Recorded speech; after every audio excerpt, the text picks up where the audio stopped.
Hi viewers, welcome to our YouTube channel Ramu Gunti.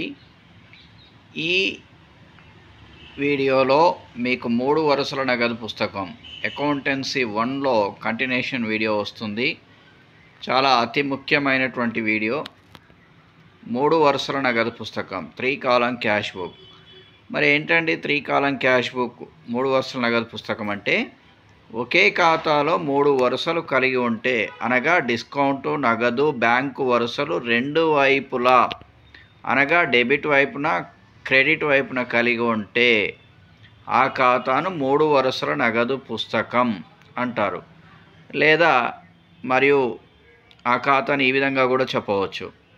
ఒక పుస్తకంలో లేదా ఖాతాలో 3 సూత్రాలను ప్రతిబింబింప చేస్తే, అనగా వ్యక్తిగత ఖాతా అయితే బ్యాంకు, వాస్తవిక ఖాతా అయితే నగదు, నామమాత్రపు ఖాతా అయితే డిస్కౌంట్ అంశాలు పొందుపరిచే ఖాతాను 3 వరుసల నగదు పుస్తకం అని పిలవడం జరుగుతూ ఉంటుంది. మరి ఈ 3 వరుసల నగదు పుస్తకం తయారు చేసేటప్పుడు ఖచ్చితంగా కొన్ని సూచనలు పాటించవలసి ఉంటుంది. అవి కనుక తీసుకున్నట్లయితే, మొదటిది నగదు బ్యాంకు నిల్వలతో వ్యాపారం ప్రారంభిస్తే డెబిట్ వైపున 2 మూలధనం అని రాస్తూ, నగదు నిల్వను నగదు వరుసలో, బ్యాంకు నిల్వను బ్యాంకు వరుసలో చూపెట్టాలి. అదేవిధంగా సెకండ్ పాయింట్లో నగదు బ్యాంకు ప్రారంభ నిల్వలు ఇస్తే డెబిట్ వైపున 2 తెచ్చిన నిల్వ అని రాస్తూ, నగదు వరుసలో నగదు నిల్వను, బ్యాంకు వరుసలో బ్యాంకు నిల్వను చూపెట్టాలి. అలాగే నెక్స్ట్ చూడండి, నగదు ప్రారంభ నిల్వ బ్యాంకు ఓవర్ డ్రాఫ్ట్ అని ఇస్తే డెబిట్ వైపున 2 తెచ్చిన నిల్వ అని రాస్తూ నగదు వరుసలో నగదు మొత్తం చూపెట్టాలి. అలాగే బ్యాంకు ఓవర్ డ్రాఫ్ట్ కాబట్టి క్రెడిట్ వైపున బై తెచ్చిన నిల్వ అని రాస్తూ బ్యాంకు వరుసలో మొత్తాన్ని చూపెట్టాలి. నెక్స్ట్, నగదు అమ్మకాలైతే డెబిట్ వైపున నగదు వరుసలో చూపెట్టాలి. ఫిఫ్త్ పాయింట్, చెక్కు ద్వారా అమ్మకాలైతే డెబిట్ వైపున బ్యాంకు వరుసలో చూపెట్టాలి. సిక్స్త్ పాయింట్, నగదు కొనుగోళ్ళు డెబిట్ వైపున నగదు వరుసలో చూపెట్టాలి. నెక్స్ట్, చెక్కు ద్వారా కొనుగోళ్ళు అయితే మరి క్రెడిట్ వైపున బ్యాంకు వరుసలో చూపెట్టాలి. నెక్స్ట్, నగదు వసూళ్ళు డెబిట్ వైపున నగదు వరుసలో చూపెట్టాలి. నెక్స్ట్, చెక్కు ద్వారా వసూళ్ళు అయితే డెబిట్ వైపున బ్యాంకు వరుసలో చూపెట్టాలి. నెక్స్ట్, నగదు చెల్లింపులు క్రెడిట్ వైపున నగదు వరుసలో చూపెట్టాలి. చెక్కు ద్వారా చెల్లింపులు క్రెడిట్ వైపున బ్యాంకు వరుసలో చూపెట్టాలి. నెక్స్ట్ పాయింట్, నగదు త్వరగా వసూలు కొరకు డిస్కౌంట్ చేస్తే డెబిట్ వైపున డిస్కౌంటు మరియు నగదు వరుస వస్తుంది. ఇది కీలకమైనది.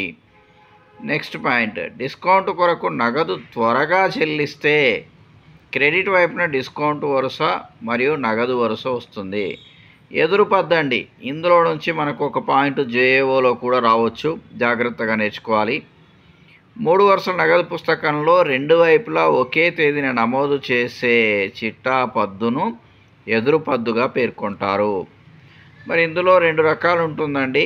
ఒకటి, బ్యాంకులో నగదు డిపాజిట్ చేయడం. అప్పుడు బ్యాంకు ఖాతా డెటార్ టు నగదు ఖాతా, డెబిట్ వైపున 2 నగదు ఖాతా అని రాసి బ్యాంకు వరుసలో వేయాలి. మరి ఎల్ఎఫ్ దాంట్లో సి కాంట్రా ఎంట్రీ, ఎదురు పద్దు కాంట్రా ఎంట్రీ అని రాయాలి. నగదు వరుసలో క్రెడిట్ వైపున బై బ్యాంకు అని రాసి నగదులో బ్యాంకు మొత్తం వేయాలి, సి అని రాయాలి. అలాగే నెక్స్ట్ పాయింట్ తీసుకుంటే, బ్యాంకు నుండి నగదు కార్యాలయ అవసరాల నిమిత్తం తీసుకుంటే నగదు ఖాతా డెటార్ టు బ్యాంక్ ఖాతా, నగదు డెబిట్ అవుతుంది, టు బ్యాంక్ అని రాసి నగదులో మొత్తం వేస్తూ సి అని రాయాలి ఎల్ఎఫ్లో. బ్యాంకు క్రెడిట్ అవుతుంది, బై నగదు అని రాసి బ్యాంకులో రాసి అమౌంట్ సి అని ఎల్ఎఫ్లో రాయాలి. మరి ఇక్కడ మీరు ఒక గమనించాలి, సొంత వాడకోల కొరకు బ్యాంకు నుండి నగదు యజమాని తీసుకుంటే ఎదురు పద్దు రాదు. అలాగే కొన్ని సందర్భాలలో ఖాతాదారులు అంటే మనకు ఇవ్వవలసిన వ్యక్తులు ఖాతాదారులుగా పరిగణిస్తారు. వారు నేరుగా బ్యాంకులో అమౌంట్ జమ చేసినా కూడా ఎదురు పద్దు రాదు. ఇక నెక్స్ట్ చివరలో నిల్వలు తేల్చవలసి ఉంటుంది. నగదు అన్ని వేళలా డెబిట్ నిల్వ అధికంగా ఉంటుంది, క్రెడిట్ వైపు తక్కువగా ఉంటుంది. బై తేల్చిన నిల్వ అని రాయాలి. బ్యాంకు కొన్ని సందర్భాల్లో క్రెడిట్ నిల్వ కూడా అధికంగా ఉండవచ్చు. అప్పుడు 2 తేల్చిన నిల్వ, బై తేల్చిన నిల్వ ఏటైనా కూడా రావచ్చు. మరి ఇవి ఎలా అనేది ప్రాబ్లమ్స్ రూపంలో కూడా ఇస్తాను. కాబట్టి జాగ్రత్తగా ఈ వీడియో ద్వారా నేర్చుకుంటారని ఆశిస్తూ నోట్స్ మాత్రం ప్రిపేర్ చేసుకోండి. వీడియో లైక్ చేయండి, షేర్ చేయండి, సబ్స్క్రైబ్ చేయడం మాత్రం మర్చిపోకండి. All the best.